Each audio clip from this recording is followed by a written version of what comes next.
Break के बाद स्वागत है आपका। बिहार में भीषण गर्मी से लोगों का हाल बेहाल है और अब ये गर्मी जानलेवा बनती जा रही है। पिछले 24 घंटे में लू लगने से 16 लोगों की मौत हुई है। औरंगाबाद और जहानाबाद में सबसे ज्यादा 5 लोगों की मौत हुई है। बयाना, बक्सर, कैमूर और नालंदा में एक एक की मौत की खबर सामने आई है। ये बड़ी खबर आपको बता रहे हैं बिहार से, जहां लगातार तापमान में वृद्धि देखी जा रही है और इस बीच लू की चपेट में आने से कुल 16 लोगों की मौत हो गई है। औरंगाबाद, जहानाबाद, आरा, बक्सर, कैमूर और नालंदा से मौत की खबर सामने आई है।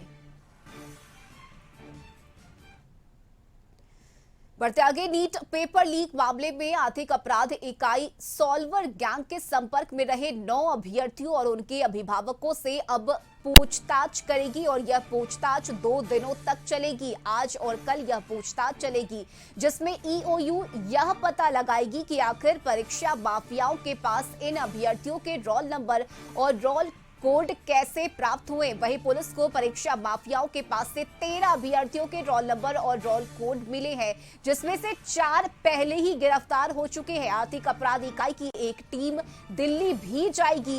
ईओयू को अब तक नीट के प्रश्न पत्र की मूल कॉपी नहीं मिली है और ऐसे में ईओयू के अधिकारी खुद एनटीए कार्यालय जाकर उनसे प्रश्न पत्र के अवशेष के आधार पर प्रश्न पत्र की मूल कॉपी मांग कर सकते हैं।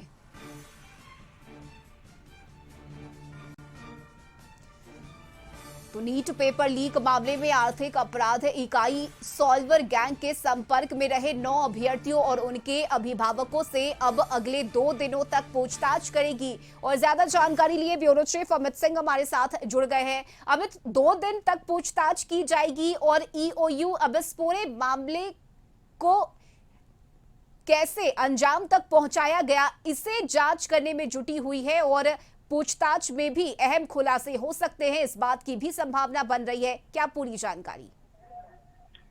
देखो रश्मि, देखिए 9 अभ्यर्थियों के साथ पूछताछ आज से कल तक यानी अगले 2 दिन तक ये पूछताछ ईओयू जो आर्थिक अपराध इकाई है बिहार की, ये पूछताछ करेगी और जो भी नीट पेपर लीक मामले से जुड़े जो रहस्य है वो जानने की कोशिश करेगी। कहाँ कुछ गड़बड़ियां हैं, खुद जो शिक्षा मंत्री, भारत के शिक्षा मंत्री धर्मेंद्र प्रधान, उन्होंने भी माना है कि कहीं ना कहीं गड़बड़ियां हुई हैं। तो उन गड़बड़ियों की जांच के लिए पहले से टीम जांच कर रही है। उसके बावजूद जो बिहार में जो गड़बड़ियां निकलकर सामने आई हैं, उसमें 9 अभ्यर्थियों से पूछताछ आज की जाएगी, जिसमें जो आर्थिक अपराध इकाई है वो पूछताछ करेगी। तकरीबन 13 लोग गिरफ्तार हो चुके हैं इस पूरे मामले में। काफी अहम है क्योंकि नीट की परीक्षा में जो पेपर लीक हुआ था उसको लेकर पूरे देश भर में इसका बवाल मचा था और अब जब बिहार में आर्थिक अपराध इकाई इसकी जांच कर रही है तो अगले 2 दिन तक ये पूछताछ चलेगी और 9 अभ्यर्थियों से पूछताछ चलेगी। काफी महत्वपूर्ण है, क्या कुछ जानकारियां उनसे निकलकर सामने आती है, काफी अहम है ये।